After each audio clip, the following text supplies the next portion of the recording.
Test 1. You will hear a number of different recordings, and you will have to answer questions on what you hear. There will be time for you to read the instructions and questions, and you will have a chance to check your work. All the recordings will be played once only. The test is in 4 sections. At the end of the test, you will be given 10 minutes to transfer your answers to an answer sheet. Now turn to Section 1. Section 1. You will hear a conversation between a clerk from a moving company and a woman who wants to relocate to the United States. First, you have some time to look at questions 1 to 6.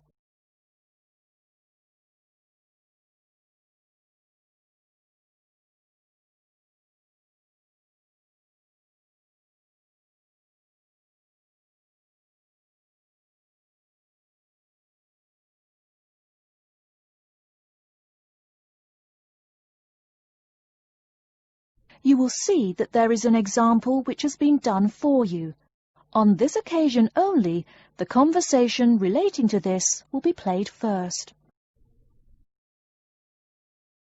Good morning, ma'am, and welcome to Australia's Moving Experience. How can I help you? Well, I hope you can help me. I'm so up in the air right now. Just calm down now. Let me guess. You're moving and it has you a little confused.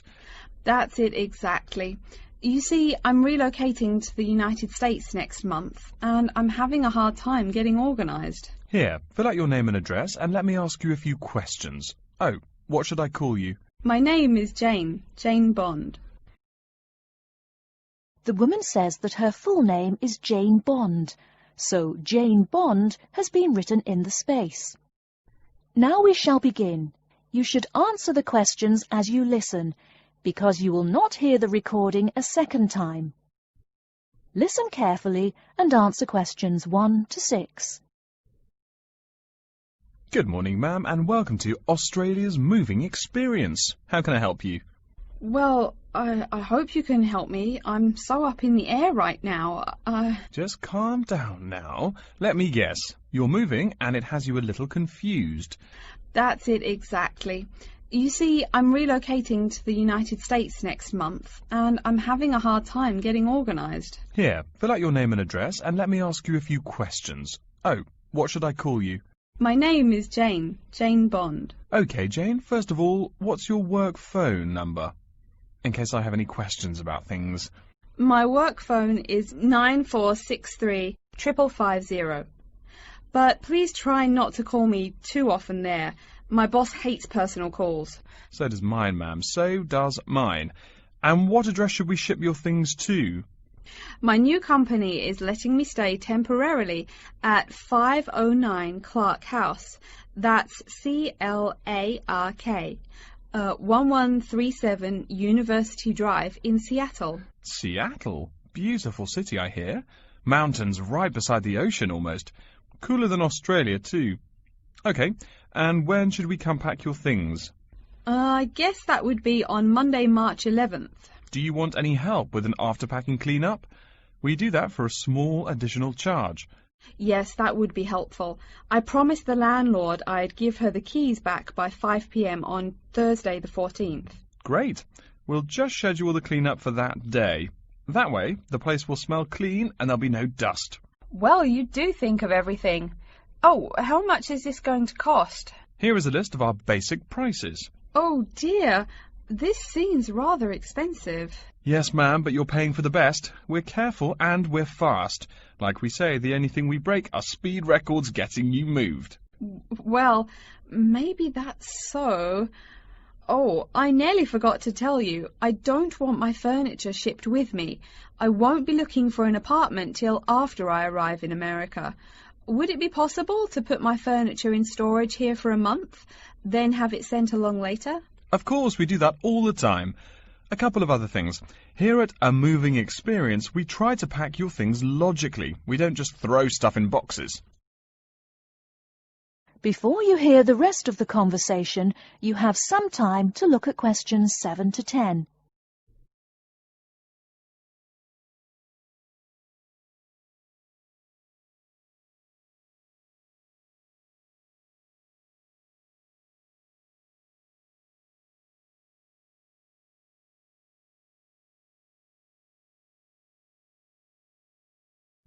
Now listen and answer questions 7 to 10.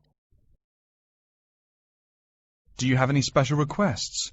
You know, things you want packed in some special place so you know where to find them. Like what? Oh, I don't know. Things like dishes, maybe. Not to be rude, but you look like a lady who likes to eat. Ah, yes, I need my dishes and things where I can find them quickly. Great. We'll put those dishes and cutlery in what we call the emergency pack. Can you think of anything else? I do have an antique tea kettle my great-grandmother gave my mother. I wouldn't want to lose that. So I guess you'd better put that in storage with the furniture. Grandma's tea kettle with the furniture. Got it. Say, how about things like your alarm clock? You don't want to miss your plane on the big day, right? Well, you certainly think of everything. Yes, that's right. I'll also need my alarm clock where I can find it. Fine, we'll put that in your personal package. And of course, we'll give you a list of where we pack everything. So all you'll have to do on Thursday the 14th is grab your luggage on your way out the door. I couldn't help noticing the new CD player you're carrying. Is that a Samsung? Why, yes it is. One of their best. Cost me nearly $100, it did. Do you want to take special care of it? I mean, it's brand new. Take care of it, but nothing special. You can just put it in storage with the furniture. That looks like everything we need here. I guess you're all set.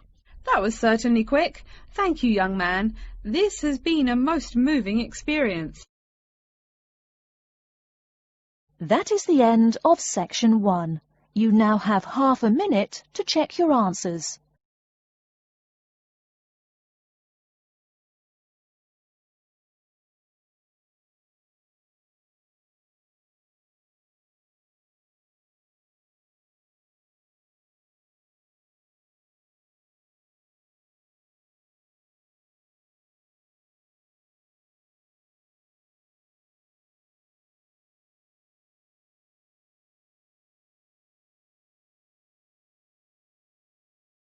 Now turn to section 2.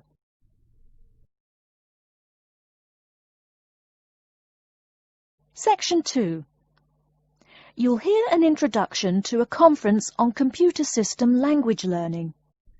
First, you have some time to look at questions 11 to 16.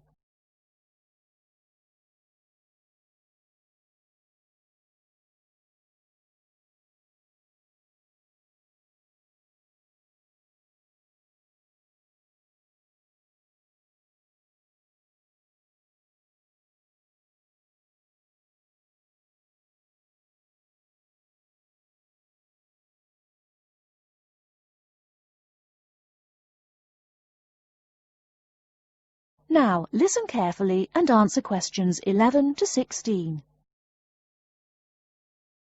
Good morning, everyone, and welcome to the second annual Wallabaloo Conference on Mastering Computer Languages. I hope you all had a good trip. Before we get underway with today's program, let me fill you in as to what's on tap for tomorrow, Sunday, February 19th. At 9 a.m., right here in the main hall, we'll be hearing a lecture from Dr. John Smith about computer as teacher. Professor Smith from the University of Melbourne is a world-class expert in the field of computer-assisted education, and his talk promises to be both stimulating and informative. Immediately afterwards, at 10:30, there will be a presentation of papers by various delegates. That, however, will take place in the garden room on the ground floor. If you don't yet know, the garden room is also called the ballroom, and will be gathering at the west end, the slightly raised area called Level 2. Just look for the crowd. If you get lost, there are signs in the foyer. After all that thinking, talking and listening, I expect everyone will be a bit weary. So at 11:15, there will be a break for coffee, cookies and other light refreshments. These will be available at the aptly named refreshment stand, placed by the door back here in the main hall. Also, if you choose to skip the formal lunch, you can buy a packed lunch at the stand for a reasonable price. I strongly urge you, however, to join us at the formal lunch. That won't be till 1 o'clock sharp, so you have time to stroll about town a bit. We'll be eating at the Seaview restaurant. The restaurant is located right here in the hotel on the top floor. It's a good dozen flights of stairs, so I suggest you take the lift on the ground floor, eh?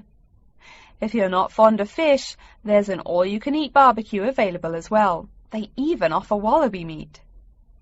After lunch, we'll troop back downstairs to level 2 in the ballroom for the presentation of further papers, which will begin at 2 p.m. Please try to be on time. I know you'll be a bit tired after lunch, but the ballroom echoes so with people coming in late. Thank you in advance.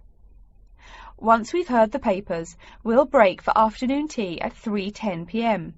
No need to walk. The manager of the refreshment stand has graciously agreed to have tea served in the ballroom. He's even promised us some special scones, baked from a recipe of his dear old Scottish grandmother. Then, tea being drunk and scones munched, we'll retire here to the main hall for some closing remarks and questions. So, by 5 o'clock, we should have the conference wrapped up. But the fun isn't over. This is Australia, mates. We'll be flocking to the hotel's own Palm Lounge on the east side of the foyer for an informal reception. You can relax, mingle with the other delegates, and let your hair down a bit. This will run from 5:10 to 6:10, though you're free to stay as long as you like. The lounge manager has informed me that for the duration of the actual reception, you can have all-you-can-drink beer for $20 with purchase of an advance ticket. Before you hear the rest of the talk, you have some time to look at questions 17 to 20.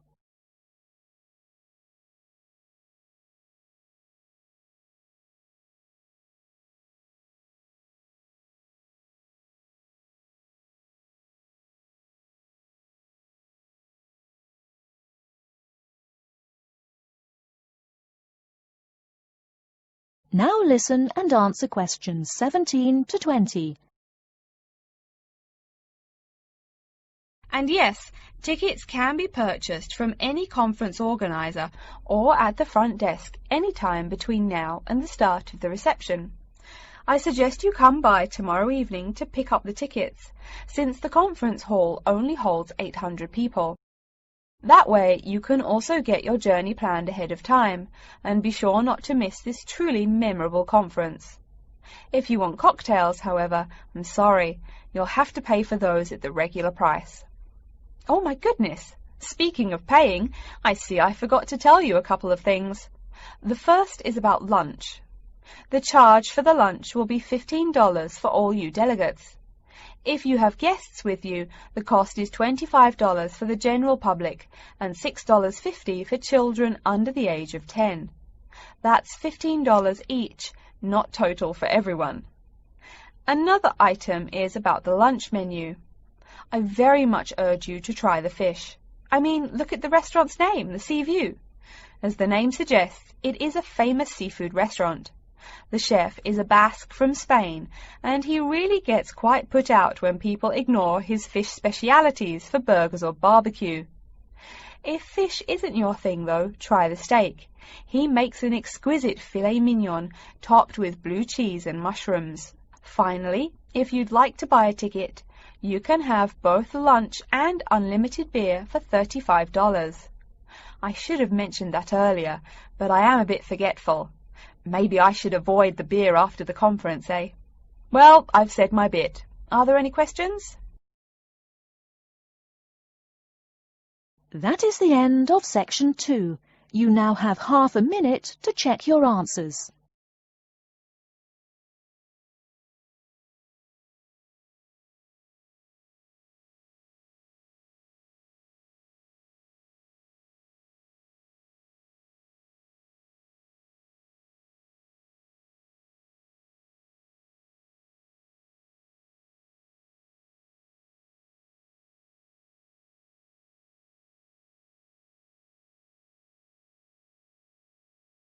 Now turn to section 3.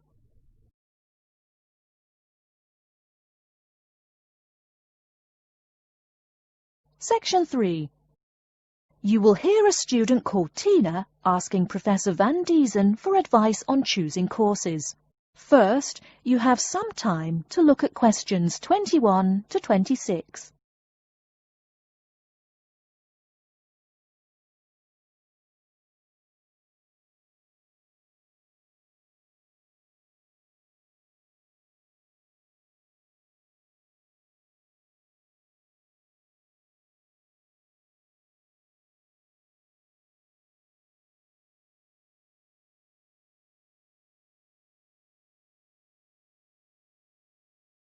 Now listen carefully and answer questions 21 to 26.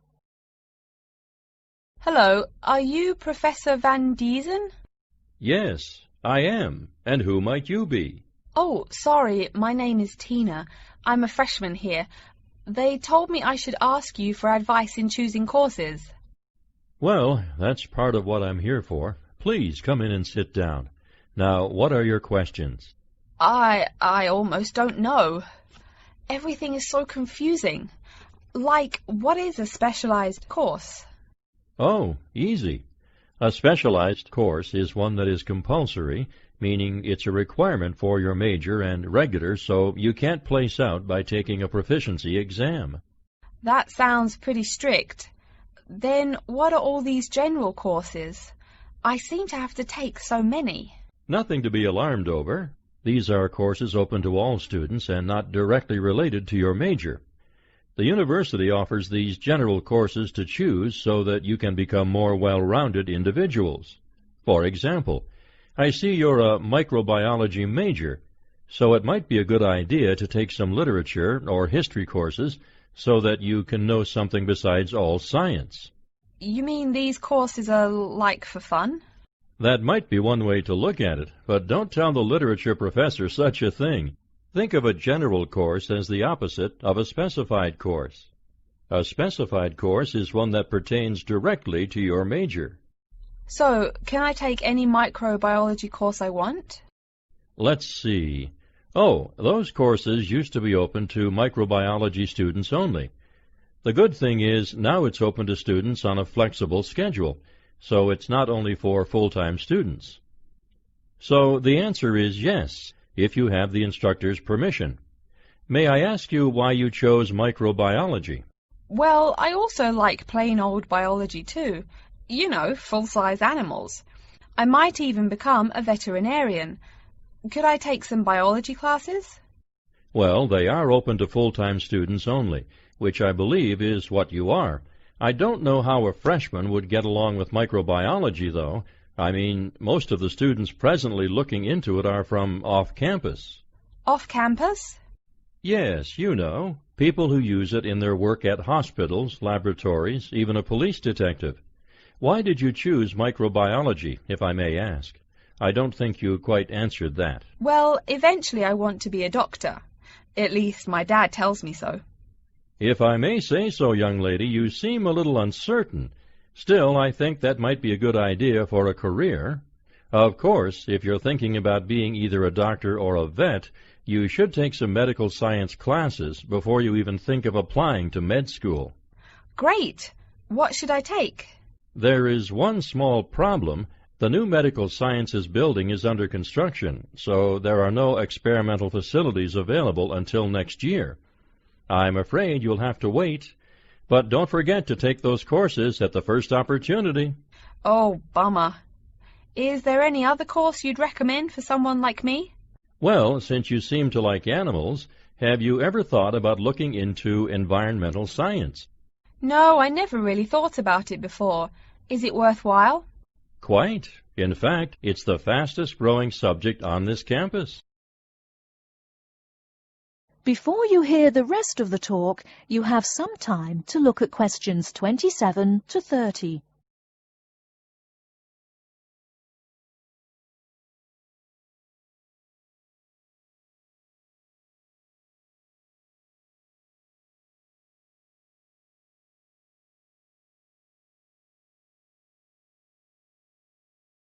Now listen and answer questions 27 to 30. I'm sorry, I couldn't help noticing the long list of classes you've written out there. May I have a look? Oh, sure. Medical science, statistics, laboratory techniques, medicine, mathematics, computing. My, a bit of everything here. Is it too much? For your first semester, yes. What I suggest is starting out by taking the compulsory courses. Like we said before, the medical science can wait. Consider taking that in your sophomore year. I think I'd put off computing, too. I recommend to all freshmen that I talk to get the compulsory mathematics out of the way as early as possible, so take that one. It'll be one less difficult course you have to focus on when the science lab opens next year, and you have to catch up on classes like laboratory techniques. Your major also requires statistics, so you have to balance 2 math classes, and no doubt you should take that. Otherwise, get your required medicine course out of the way by taking something theory-based. Oh, of course, and your environmental science class, if you're interested. The others can wait, though I think computing is definitely a good idea, even though it's not required. I see, too, on your paper there you seem to have had high marks on the entrance exam. Yeah, I guess so. Don't be shy. Have you thought about applying for a scholarship? Do they have any? I mean, my dad is always complaining about how much money it costs him. In your department there are actually 3 full scholarships available. They cover tuition and provide $1,500 cash. $1,500 cash? Party! Please, miss, the money is intended more as a textbook allowance, not party money. If you promise to behave, I'll show you how to apply. Great, and thanks. That is the end of Section 3. You now have half a minute to check your answers.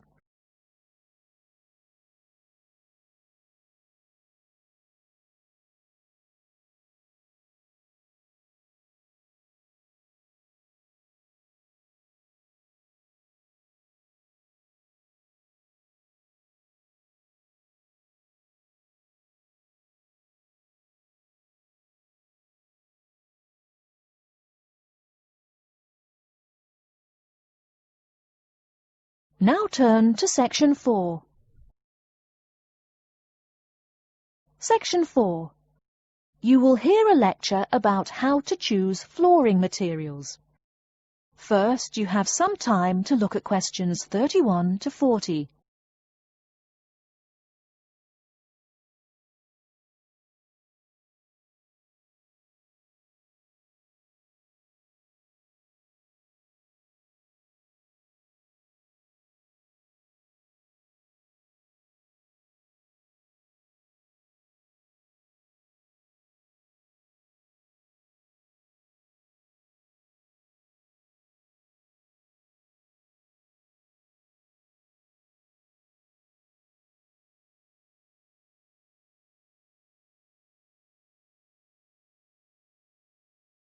Now listen carefully and answer questions 31 to 40. We've been talking about choosing building materials in the last week. Now, a great many factors influence the choice of building materials. You can't make a house of cards, right? And people who live in glass houses and all that. Anyhow, today I'd like to say a few words about flooring. Some artificial materials can be used, like plastic for instance, which offer mixed blessings when used as a flooring surface. On the one hand, plastic is cheaper than nearly any other alternative, short of bare ground. Plastic also does not warp like wood. On the other hand, the best that can be said about plastic is that it looks like wood or stone. However, it cannot replace the real materials. As I have mentioned, I'm fixing up a new house. The decorator my wife hired told me plastic does a great job of looking exactly like plastic. Besides, it scratches easily, fades or discolors, and starts cracking within a year or two. So, if you're fitting out a sleazy hotel or plan to live in a trailer park, go with the plastic. Really though, for all intents and purposes, this leaves us with wood or stone as choices for flooring. Stone and wood are alike in at least one respect. Both go through processing before they can be put to use. Since few of us cut our own lumber or quarry our own stone, this is not perhaps a pressing concern. Still, do-it-yourselfers would do well to remember to buy only properly seasoned wood. Unseasoned wood warps, and a warped floor quickly becomes firewood, and its owner quickly becomes poorer. Likewise, except for dull-hued materials like slate or sandstone, most stone floors are polished before installation. The choice goes well beyond just wood or stone. Each type requires many further considerations. A few special remarks are called for when considering wood. For example, as always, aesthetics, personal taste and layout all play roles, as well as the type of house or room. Oh, and certainly don't forget the cost. When it comes to cost, a rule of thumb is that the softer and less exotic the wood, the lower the cost. In the US, for instance, pine is both ubiquitous and cheap. Mahogany is imported and exorbitantly expensive. If you're on any kind of budget when remodeling, it's really helpful to remember to go for the softer woods. Aside from cost, there are still lots of different factors that are important in choosing the best flooring for the job. Continuing with the example of wood, one must consider the effects of each type of wood on the mood of the room. When selecting the best wood to use, particular attention needs to be paid to its grain patterns, texture, and colour.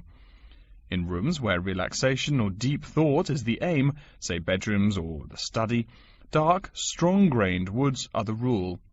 Here, the grain ought to match the furniture for a feeling of homogeneity. In rooms where activity and motion are typical, the dining room or living room, lighter, finer-grained lumber is more suitable. In such a setting, the wood grain might be useful in offering a contrast to the furniture. This leads to a feel of subconscious excitement in keeping with the room's function. In either case, though, consult a decorator. It is a decorator's job to know what materials to use to fit the function of the room. Though some things about putting together a room are subjective and based on one's individual taste, materials appropriate to a room's function are much more straightforward. A decorator takes the needs of the customer and uses a mathematical formula rather than subjective words. Since feelings vary from person to person, verbal descriptions of wood types tend to be ambiguous. You want the wood you select, not something approximate. And if you do decide to do it yourself, remember that all wood must be treated with preservatives to enhance its appearance and preserve its natural beauty. In the case of stone, or quarry tile, as flat-cut flooring stone is properly called, a new set of considerations must be weighed up. Simple colour aside, the degree of reflection must be kept in mind. This is called the reflectance rate, which is expressed in a number between 0.0 and 1.0, depending on the amount of light it reflects. At one end of the scale is polished silver. At a rating of 1.0, this shiny surface reflects nearly all of the light directed at it. Numbers closer to 0 describe materials that absorb more light. Moving down the scale a bit, we see that plastic that has been painted white has a rate of 0.8, which makes sense. We know that the colour white reflects all other colour, while black absorbs all colour, and plastic itself is a relatively reflective material. Materials that are denser and darker have reflectance rates much closer to 0. The quarry tile I mentioned a while ago has a rate of 0.1. As you may know, quarry tile is generally dark brown and made from clay, so it is quite dense. Of course, there is considerable variation among types of quarry tile because of the hue or treatment of the clay during its creation. Does anyone have any guesses as to what material may have a rate of almost 0.0? We can guess most of these materials are black in colour, but plastic, wood and even stone reflect some light.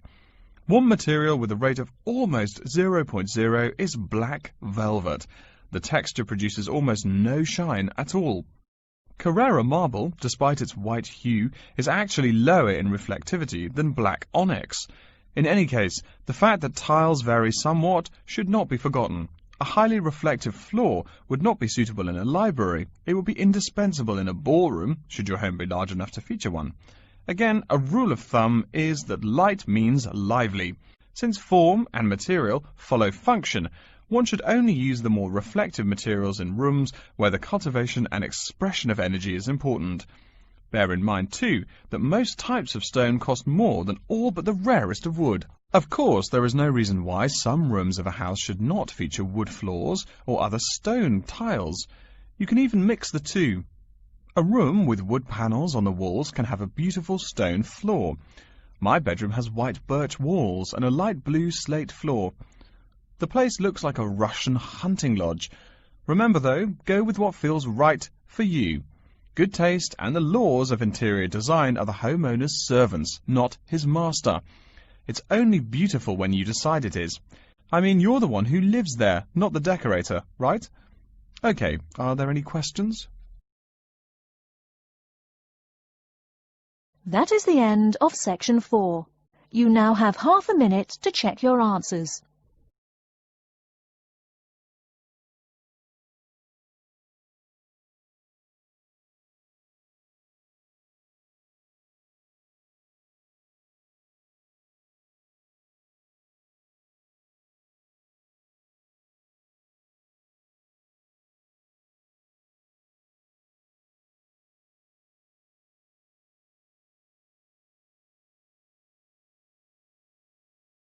That is the end of the listening test. In the Ielts test, you will now have 10 minutes to transfer your answers to an answer sheet.